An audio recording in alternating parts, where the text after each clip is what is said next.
Kelsey, I'm 32 years old, and this is my husband. Hello, I'm Spencer Wallace. I'm also 32 years old, and we reside in the outskirts of Seattle. Pacific Northwest, baby. We are so excited to be a part of this and share our story with y'all. Thank you for being here and listening and supporting us. I just want to let you guys know this is a previously recorded video, but I will be live in the chat box while it's playing. So if you have any questions at all, please ask away. I am here to answer everything. Get in that chat box.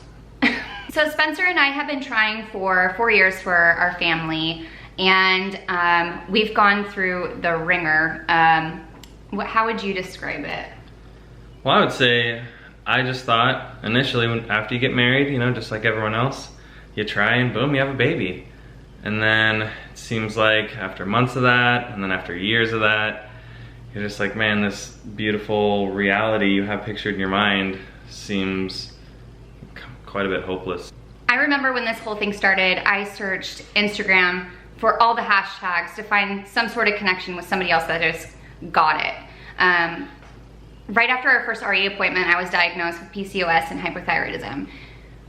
Yeah, after like 3 different REs that we went to different clinics, we finally found a place where we actually felt seen and not really just a number. Yeah. So that was another big part of it, just to find the right fit. Mm-hmm. So at our 3rd RE that we ended up finding, I went through 2 rounds of IVF. The first round was a complete fail. My estrogen plummeted on me, and we actually didn't go through a retrieval. Mm-hmm. The second round, we ended up with 1 embryo, and that was really hard. But in October of 2019, we transferred that embryo. Do you remember what that felt like? Yeah, we actually have a picture of it right there. Yeah, I remember Googling images even and seeing how it's like, okay, it kind of hatched a little. Is that a good thing? Is that a bad thing? After this whole process, you know, months and years of trying, we finally had this hope to hold on to. And I remember that was a beautiful moment. I know. It was funny because I feel like you were like grasping onto like, okay, what looks healthy? What is this actually okay? And yeah, the research, you know, and then because of all the medications and the progesterone I was on, I felt pregnant. And so it was up until the day of our beta when we actually didn't receive a call from our clinic. Well, and I even want to back up before that. I remember actually going through the transfer process for the first time. It's like I at least finally felt like we had hope. Like, okay, after this, we're pregnant. Yeah. Yeah. If only. Anyway, fast forward, that transfer actually didn't end up working, and it was a very negative beta that we ended up getting. At this point, if I thought it was hard before, I didn't know how I'd be feeling now. This is the closest we had been to having a child our whole marriage, and something we've always been working towards. A biological child. Yeah, right, exactly. And after all this, and now we're mentally and financially drained, our one and only like Hail Mary, our 1 embryo, didn't work. Yeah, and that was until about a week later, I got a message from a stranger on Instagram. A beautiful soul named Erin, and she DM'd me. She slid into my DMs and she was like, hey, I would love for you to accept my 4 embryos, PGS tested normal embryos. I would love to donate them to you. And I kind of like stopped in my tracks for a second, because it's like, whoa, right, this is a thing? I didn't really know like that it actually was like a possible thing, right? Yeah, at that point, I mean, it's like IVF. It's like, okay, that's kind of the last thing. And I mean, not that we didn't do more research, but we were just banking on, you know, hope for the best, you know? Yeah, and I remember feeling this pull, like, oh, okay, this is our path that we're supposed to be going down. Like, I felt a really big sense of peace with that. It didn't feel scary to me.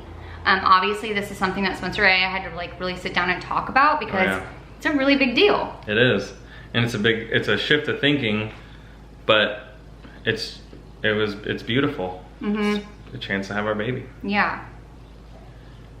So after both of us getting on the same page, this is what you get. Okay, this is our Oscar. We're trying to record. No, lay down. So after this, and both of us getting on the same page, which is very important that you talk to your spouse about going down the donated route at all. Yeah, absolutely. We then told Erin that we would be honored, absolutely honored to receive her embryo. I mean, yeah, in what seems like forever, now that the legal documents are done, everything else is completed, our embryos are finally at our clinic. They're here. Came from St. Louis all the way to Seattle, Washington, and they're here waiting for us to do a transfer. And we actually just got our transfer date 2 days ago. Yeah. Which is July 20th, next month. So, yeah, it's crazy. I start birth control tomorrow. It's awesome. So we get asked a lot how we get through this as a married couple and not get our hope and our faith rocked. Yeah. And it is rocky. And dark. It's like you're in a dark tunnel. Sometimes you feel so alone and you feel distant from your partner. A lot of times women will feel like this is just me.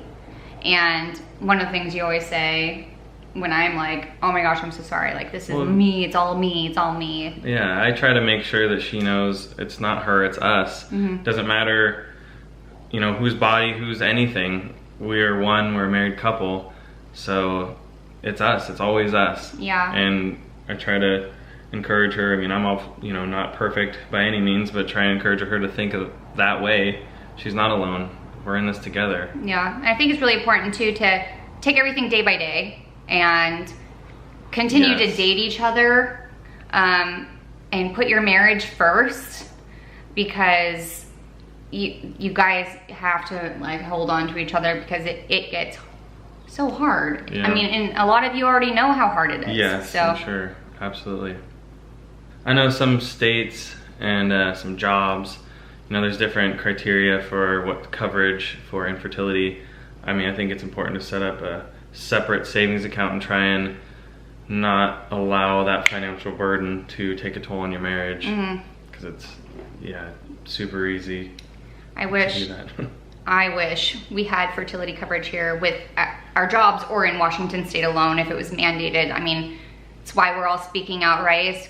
We want to spread that awareness. Absolutely. And there's so many people going through this, and it's such an unknown to a big part of the population. Yeah. I also feel like it's really important to just live your life and let yourself be. If you want to go on that vacation, go on vacation. If you want that glass of wine, have that glass of wine. Try not to overwhelm yourself. I feel like the majority of us going through infertility are all type A and really get on to ourselves. So it could be consuming. It can consume your life, and like you said, I think it's important to. Yeah. I will say a cool thing that my mom told me. So I'm filming. On a lighter note, I want to talk a little bit about our embryo donors, Erin and Russ. Yes. They are absolutely incredible human beings and so selfless. They have 2 beautiful children, and they donated 4 beautiful all-boy embryos to us, and we're gonna have like a football team probably.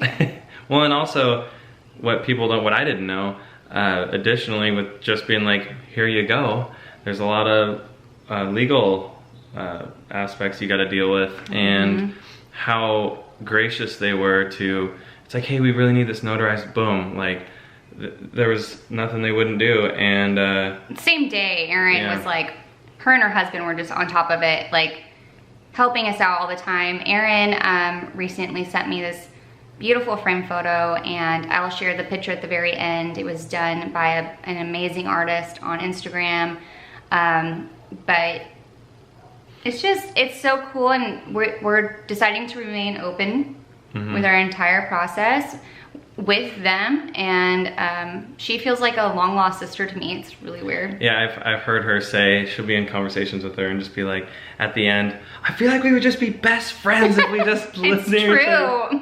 Yeah. It's so true. So if you take one thing away from our story, it should be this: you're not alone. Not alone at all. Y'all, we thank you so much for being here to listen, heal, learn from our story. We hope that we have provided something for you tangible to take away.